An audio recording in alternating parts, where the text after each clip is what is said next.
Julian Vance existed in a world of polished chrome and silent tinted glass.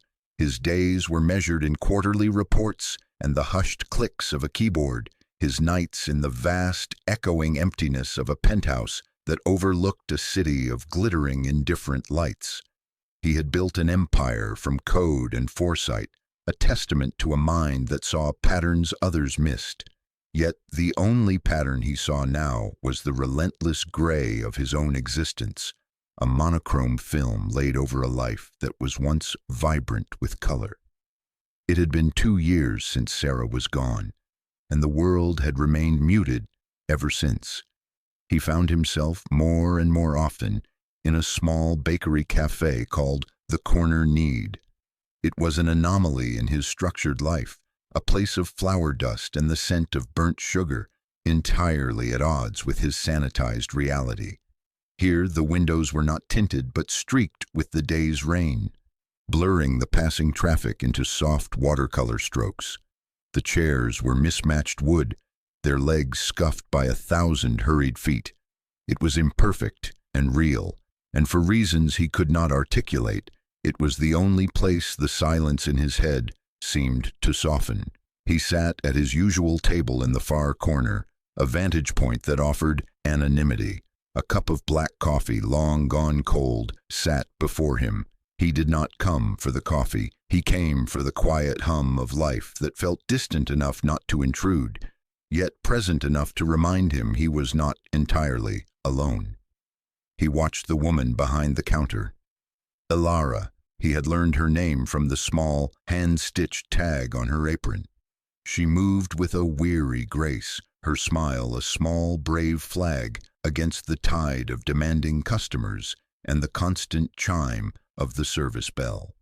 There was a boy, too, her son, a small whirlwind of bright energy named Leo, who would sometimes sit at a tiny table near the counter, drawing fantastical creatures on napkins with a stubby crayon. The boy was a splash of brilliant, chaotic color in the otherwise muted tones of the cafe. Julian watched them, this small, self-contained universe of two, and felt a pang of something he couldn't name. It was not envy, not quite. It was a hollow echo of a warmth he used to know. On this particular Tuesday, the rain was a relentless, drumming curtain against the glass.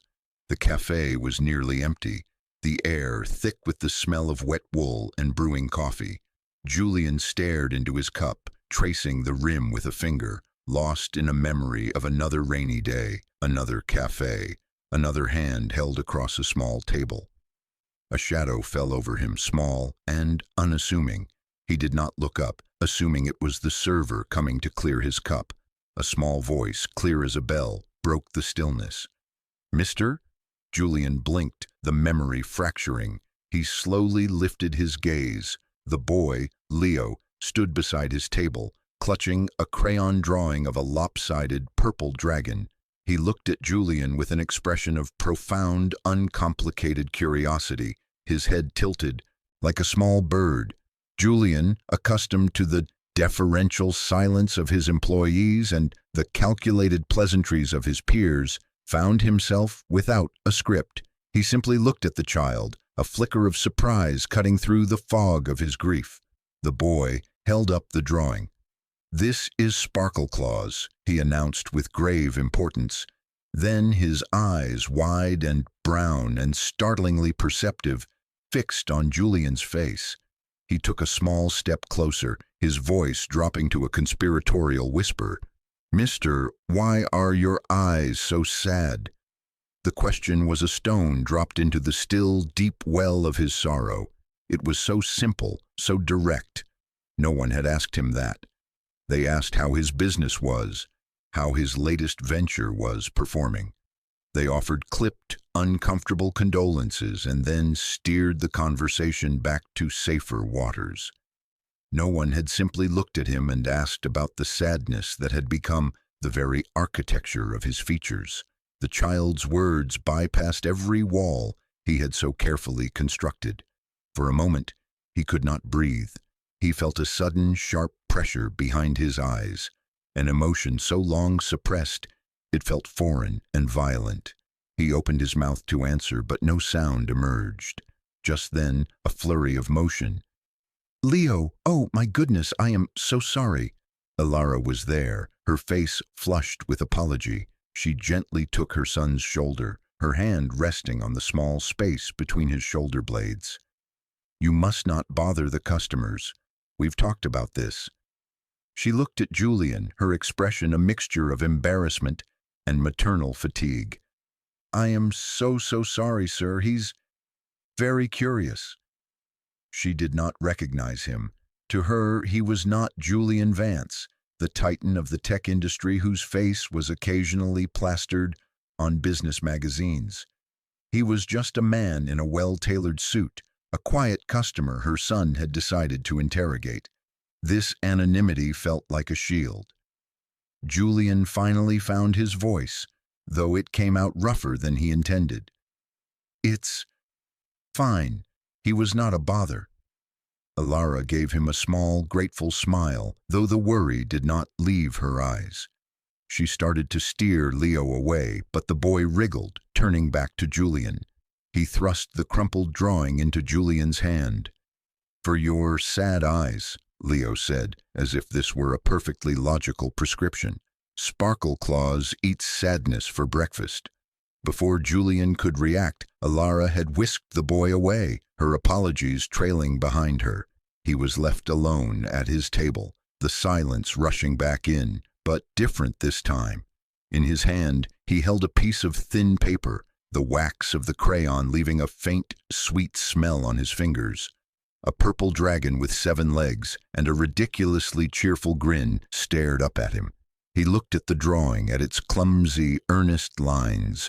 He thought of the boy's question, of the mother's tired grace. A strange warmth bloomed in his chest, unfamiliar and faint, but undeniably there. It was the first crack in the ice.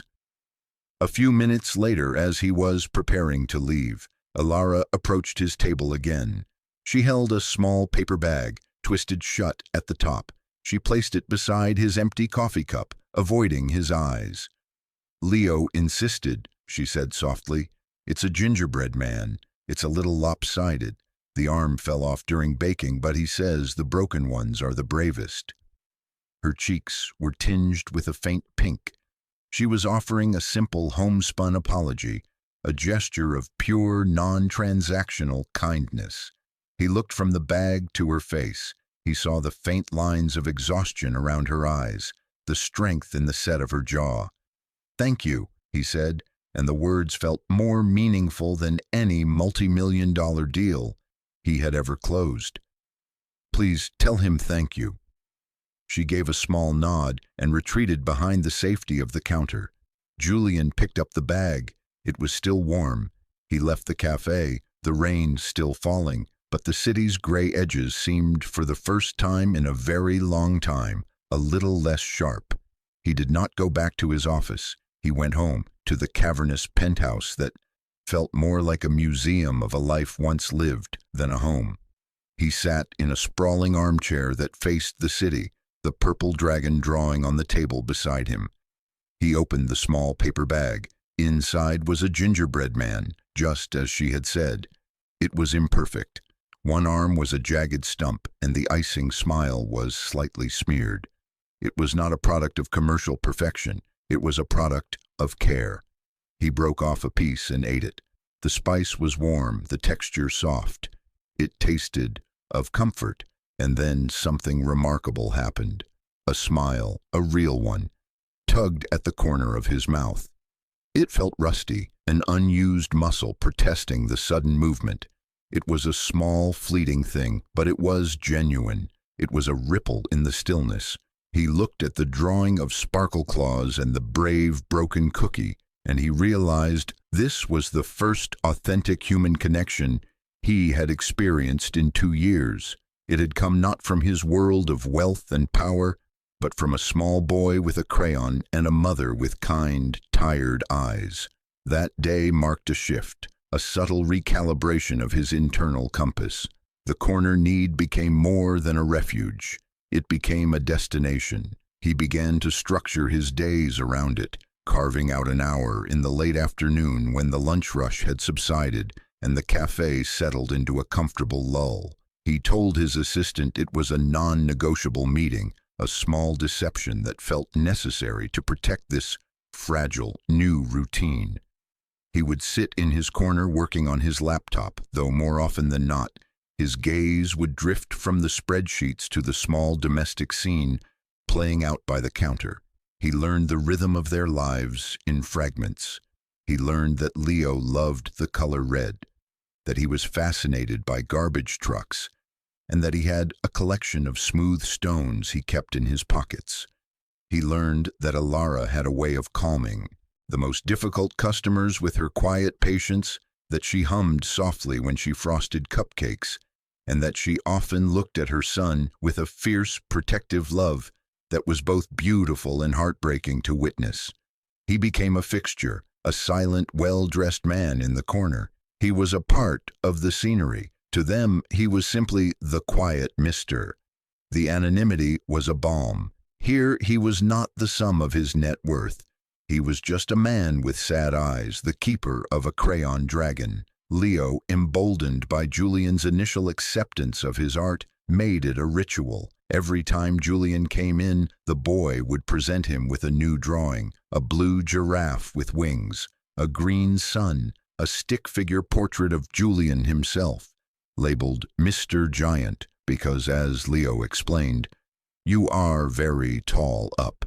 Julian accepted each one with a solemnity that made the boy puff up with pride. He began keeping the drawings, folding them carefully and placing them in the inside pocket of his suit jacket, carrying these small bursts of color with him back into his gray world.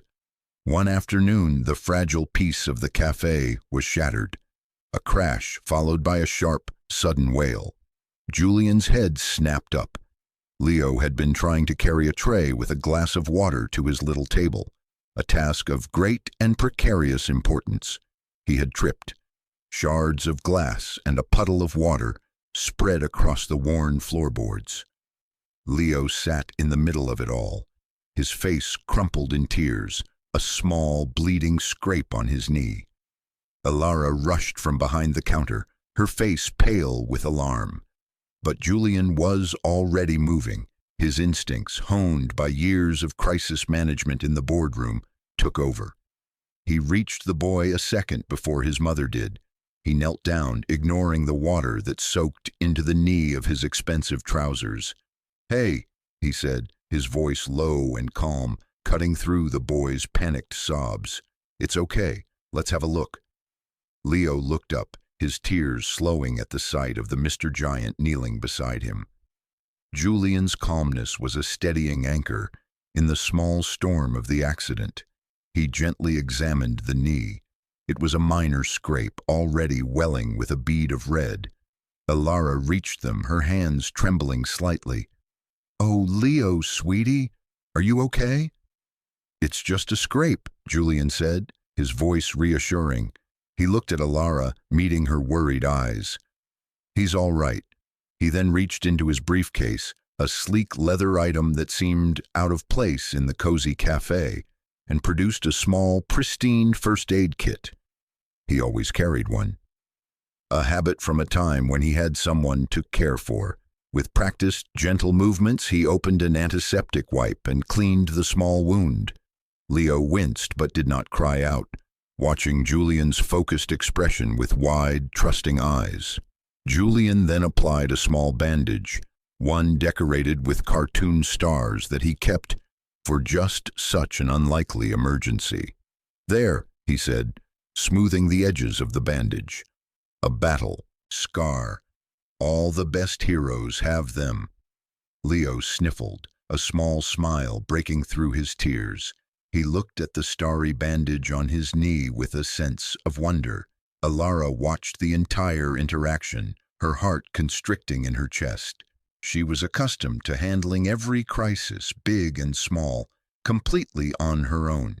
To see this quiet, serious man react with such immediate, gentle competence was overwhelming. He hadn't panicked.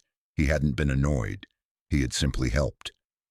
Julian stood up, helping Leo to his feet and steering him away from the broken glass.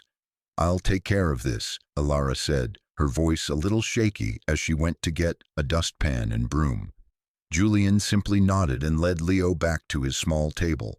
He sat with the boy until his mother returned, distracting him with a quiet story about a clumsy but brave knight who also had a star on his shield. The next day, when Julian arrived at his corner table, a small white box was waiting for him. Taped to the top was a folded piece of paper. He opened it. The note was written in neat, elegant script. "For the first aid night," it read, "membership in the Kind Friend Club is now official. Dues can be paid in smiles. Alara and Leo." Inside the box was a selection of the cafe's best pastries, a flaky croissant, a rich chocolate eclair, a lemon tart dusted with powdered sugar. It was a gesture of gratitude, but the note made it something more. It was an invitation, a formal acceptance into their small world of two. He felt that rusty smile return, wider this time. He was no longer just an observer. He was the first aid knight. He was a member of the club. The small, unspoken friendship began to deepen.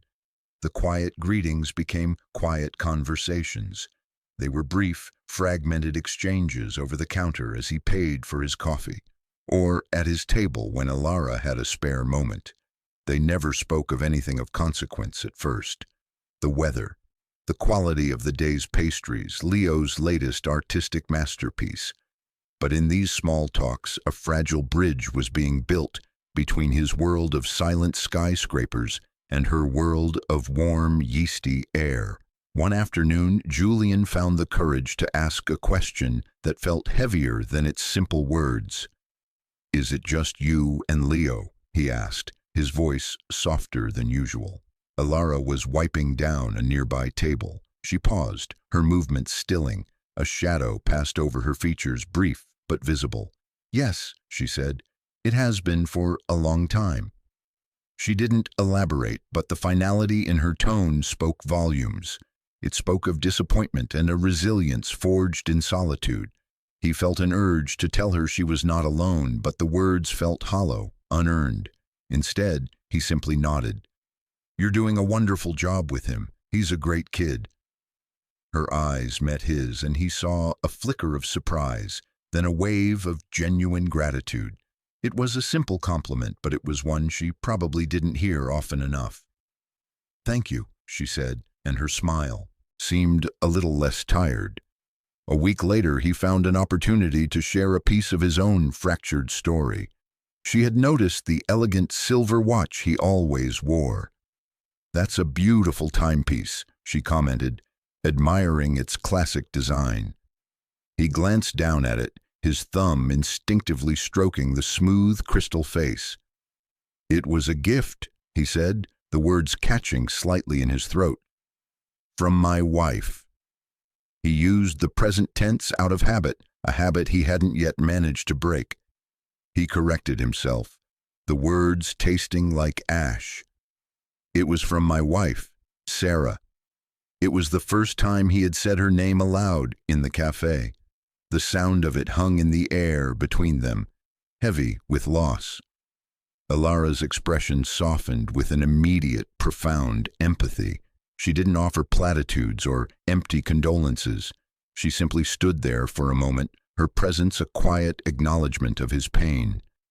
"I'm sorry," she said, her voice gentle. And in her eyes he saw a reflection of his own sorrow, a deep understanding that came not from experience, but from an innate kindness.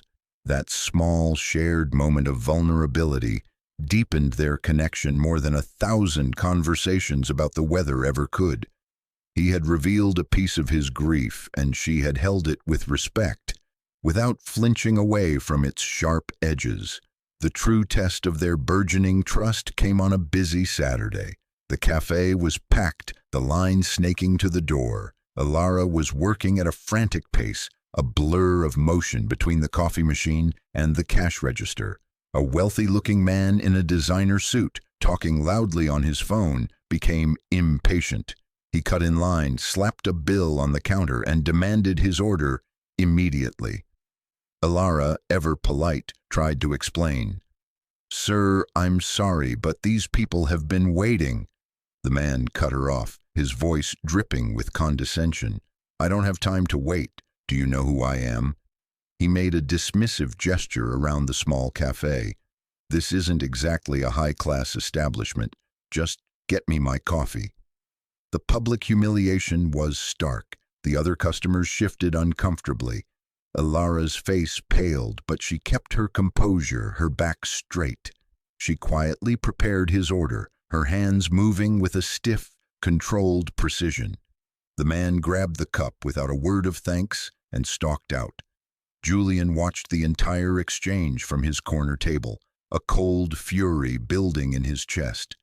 He knew men like that, men who measured the world in dollars and their own self-importance.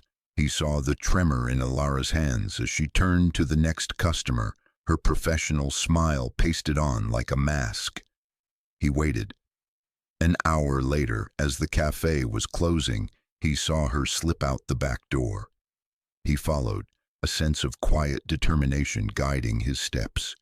He found her in the narrow, brick-lined alley behind the shop.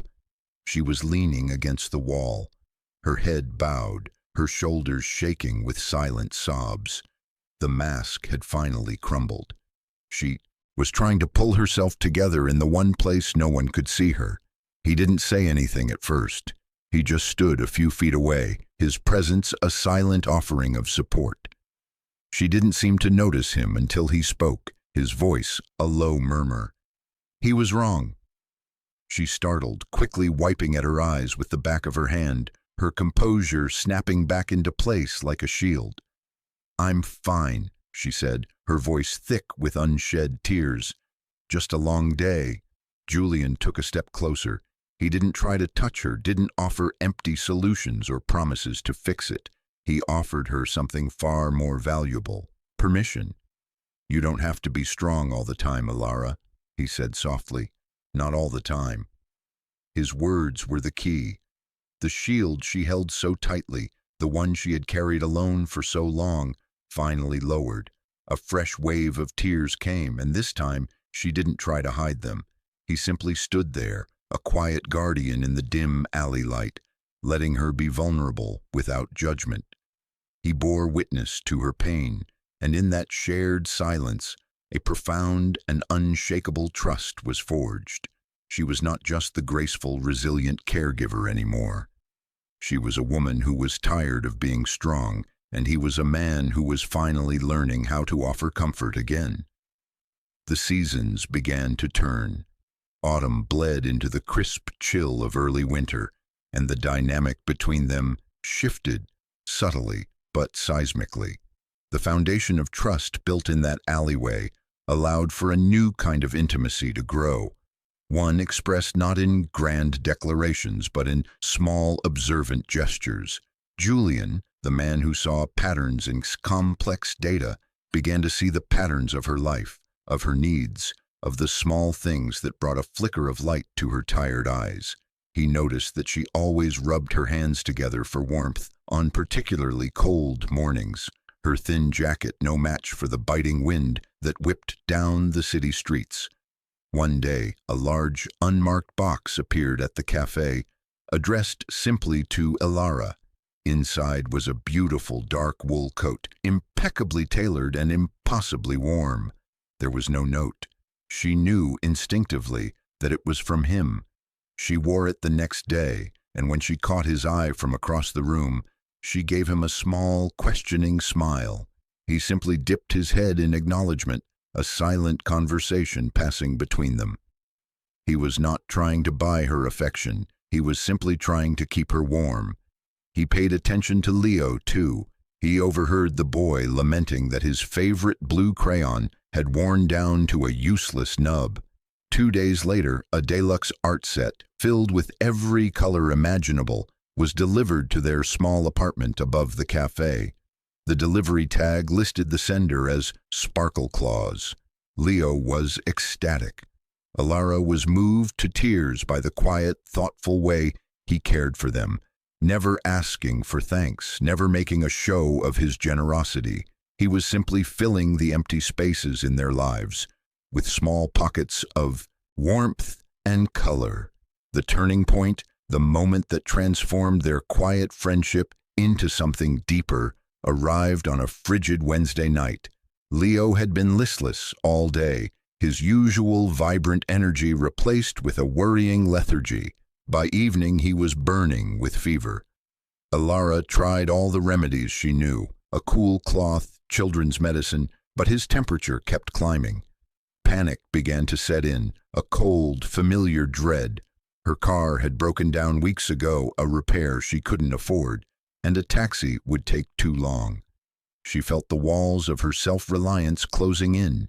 Just as a wave of despair threatened to overwhelm her, there was a soft knock on her apartment door.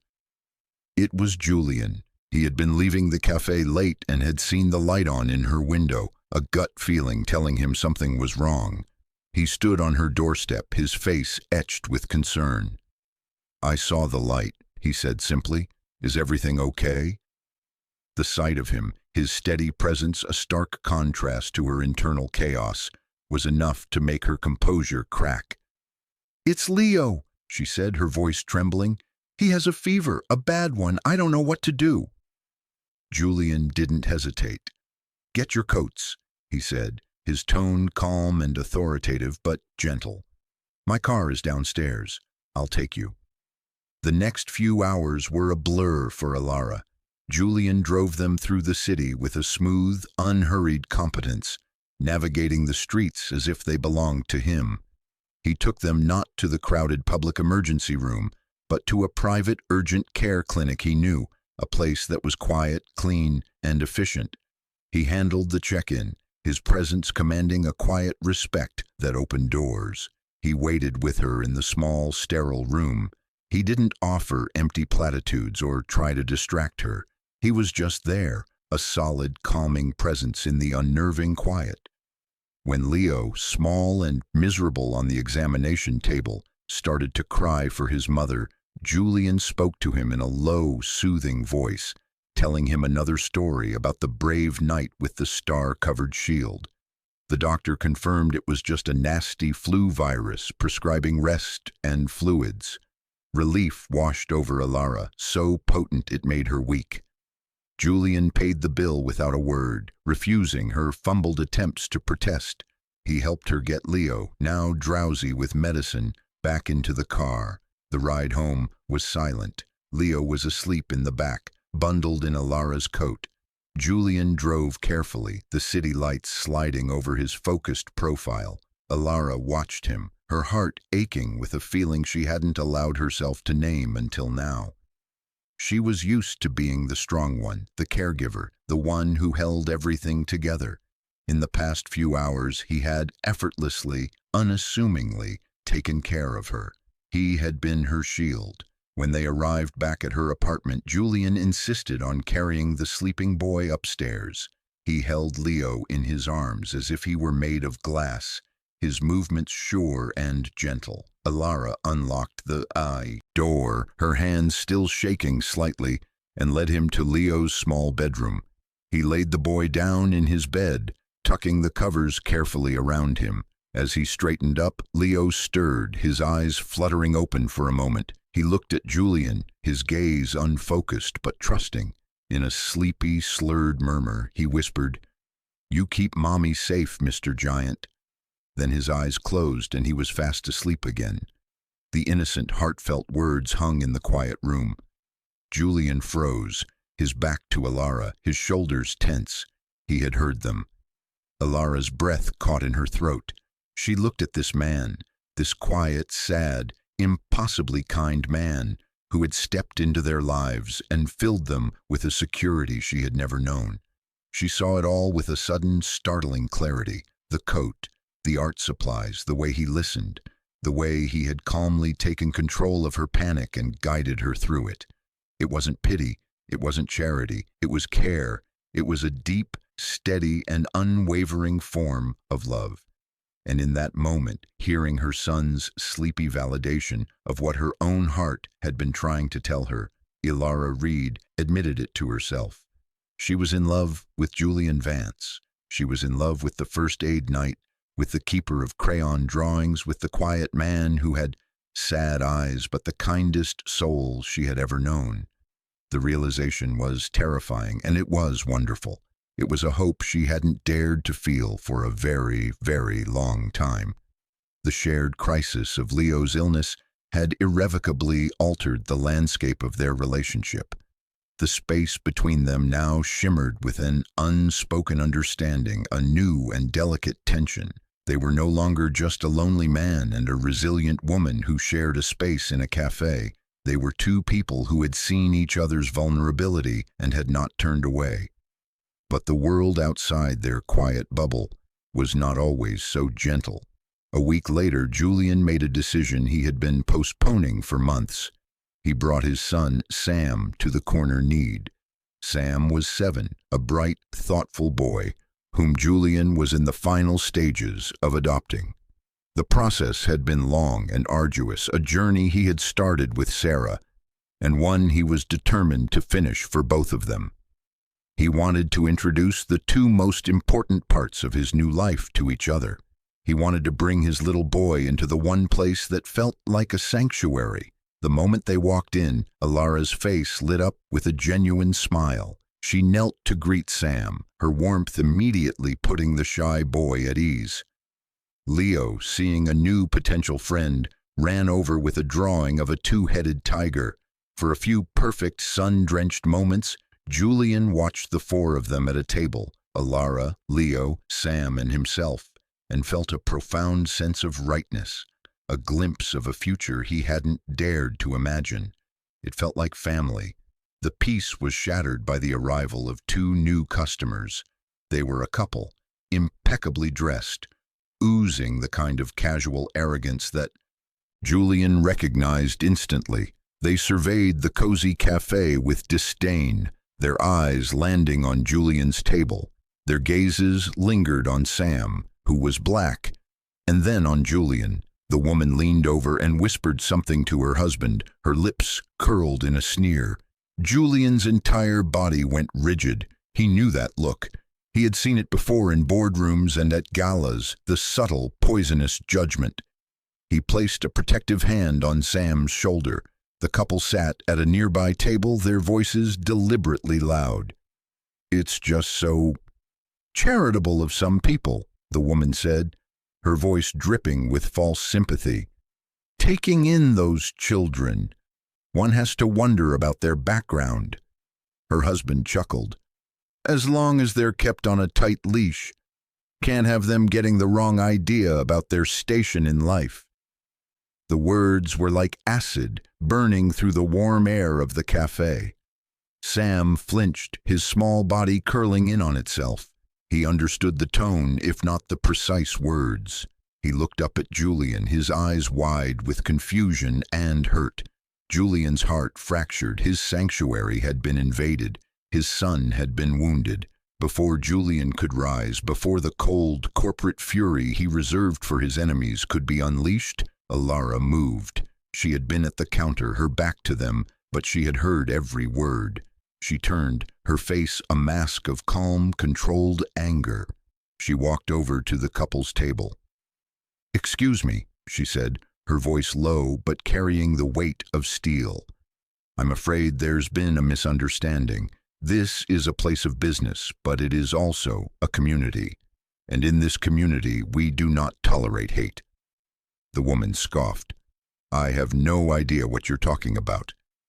"I think you do," Ilara continued, her gaze unwavering. "The little boy you are speaking of is a guest here. He is a child, and he deserves the same respect as any other person who walks through that door. Your kind of ugliness has no place here. I'm going to have to ask you to leave." The man stood up, his face red with indignation. "Do you know who we are?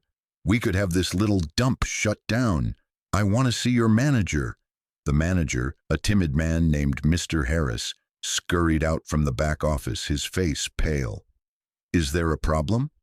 The man pointed a finger at Ilara. "This waitress just insulted my wife and me. She's throwing us out for no reason. I want her fired, now." Mr. Harris looked from the wealthy, furious couple to Alara, his eyes wide with panic. He was a man who lived in fear of bad reviews and lost business. He saw their expensive clothes and heard the threat in their voices. He looked at Alara, his expression pleading. "Alara, just apologize to them." Alara stood her ground. Her chin was high, her eyes clear. "No," she said, her voice quiet but firm. "I will not apologize for defending a child from bigotry." The manager's face crumpled. "I'm sorry," he stammered, wringing his hands. I can't afford this kind of trouble. Alara, you're fired. Please just collect your things." The words hung in the suddenly silent cafe. Alara flinched as if struck. Julian, who had been frozen, watching her incredible courage, felt a surge of white-hot rage. He stood up, his full height seeming to diminish the angry couple and the terrified manager. He calmly helped Sam and Leo, who were now huddled together, to a quiet corner, assuring them everything was okay. Then he walked towards the counter. He looked at the manager, his voice dangerously quiet. "You just fired the best person you have." Then he turned to Alara. She was standing perfectly still, her face pale but her expression resolved. He saw the silent distress behind her eyes, the dawning terror of what this meant for her and Leo. He stepped closer to her, ignoring everyone else. "This is not the end of your story," he said, his voice a low promise. "This is the beginning of a new one." He looked at her, his gaze intense. "I'm starting a new philanthropic division of my company, a foundation focused on community outreach, on creating safe spaces for children. I need someone to run it, someone with integrity, courage, and a deep understanding of what community really means. I need you, Alara." She stared at him, bewildered. "A job? Julian, I can't." "It's not a job," he corrected her gently. "It's a partnership. Your courage, what you just did, that's the ethos I want at the heart of everything we do."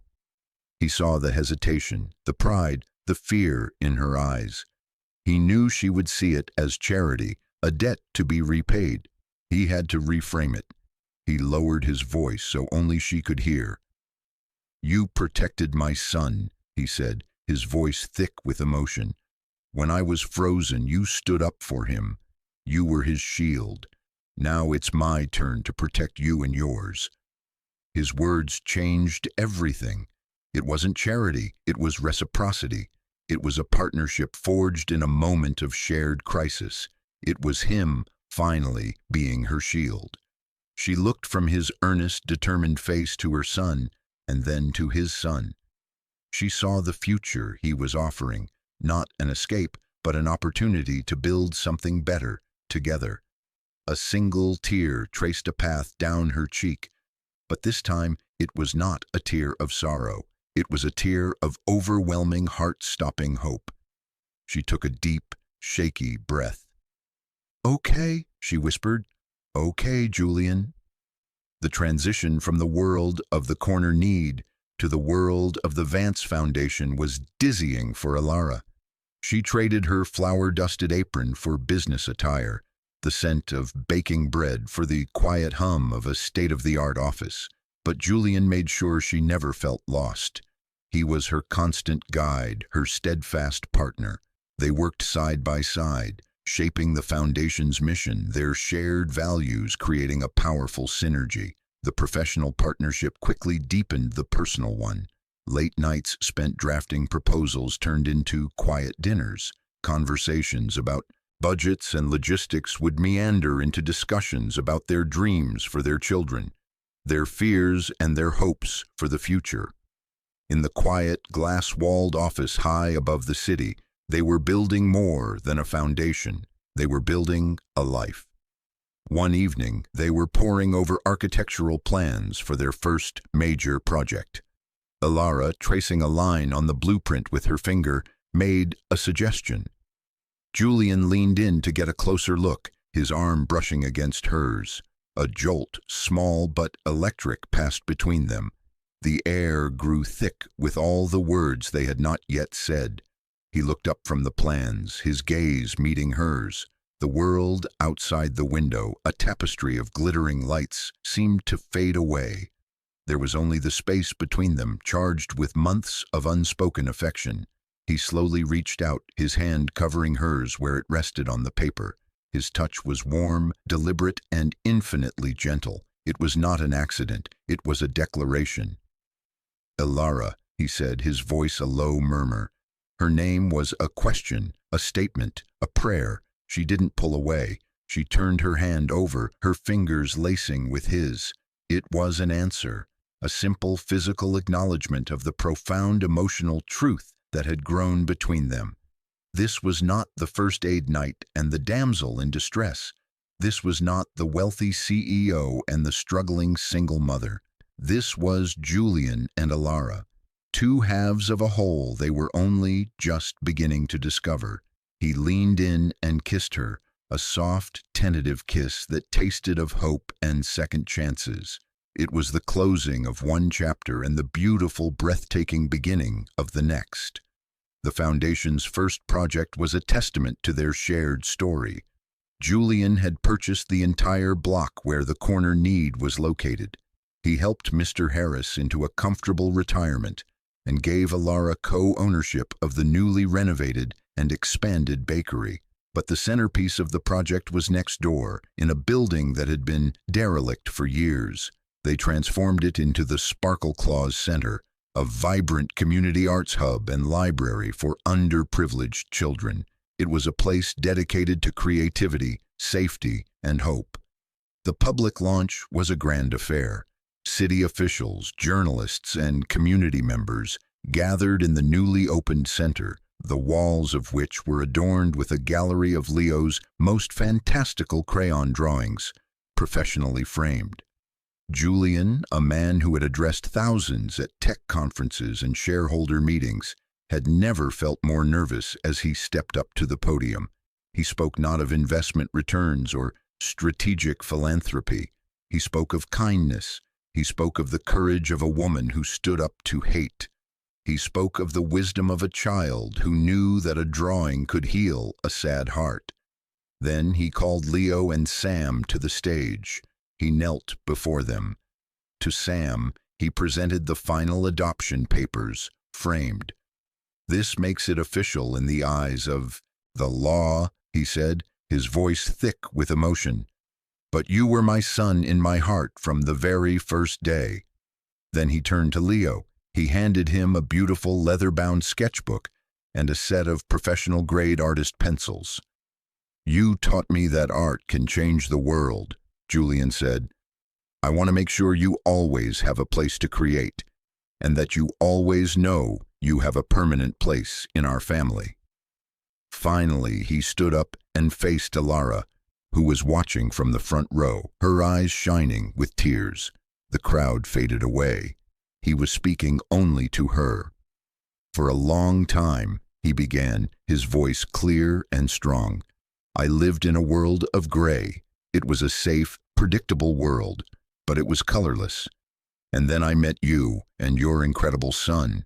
You brought the color back into my life, Elara. You taught me that strength isn't about building walls. It's about having the courage to be vulnerable. You and Leo, and now Sam, you are my home." He walked off the stage, strode directly to her, and took her hands in his. In front of everyone, he made his final public commitment. "I want to be your partner in everything, in raising our boys, in building this foundation, in life. Elara Reed, will you build a future with me?" Her answer was lost in the applause of the crowd, but he saw it in her eyes, in the brilliant, joyful smile that lit up her entire face. She threw her arms around his neck, and her yes was a whispered promise against his lips. Months later, life had found a new, beautiful rhythm. The final scene was not in a boardroom or at a gala, but on a quiet Sunday afternoon. The four of them, Julian, Elara, Leo, and Sam, were back where it all began, at the corner need. The cafe was brighter now, more spacious, but it still had the same warmth, the same heart. They sat at a large table in the corner, Julian's old corner, now big enough for a family. Leo and Sam were decorating cookies with brightly colored icing, their laughter filling the air. Alara leaned her head on Julian's shoulder, a comfortable, easy gesture that spoke of a deep and settled love. Julian looked around the bustling cafe, at the children reading in the new library next door, at the vibrant life they had built from a place of brokenness. His gaze fell upon a new sign hanging on the wall, one that Alara had commissioned. It was a simple wooden plaque, and burned into it were the words that had become their family's creed. "Home is not a place," it read. "It's the people who stay." He looked at Alara, at their boys, and felt a sense of peace so profound it filled every hollow space inside him. The sadness in his eyes was gone, replaced by the warm, steady light of a man who had found his way out of the gray and into a world of brilliant, dazzling color. He was home.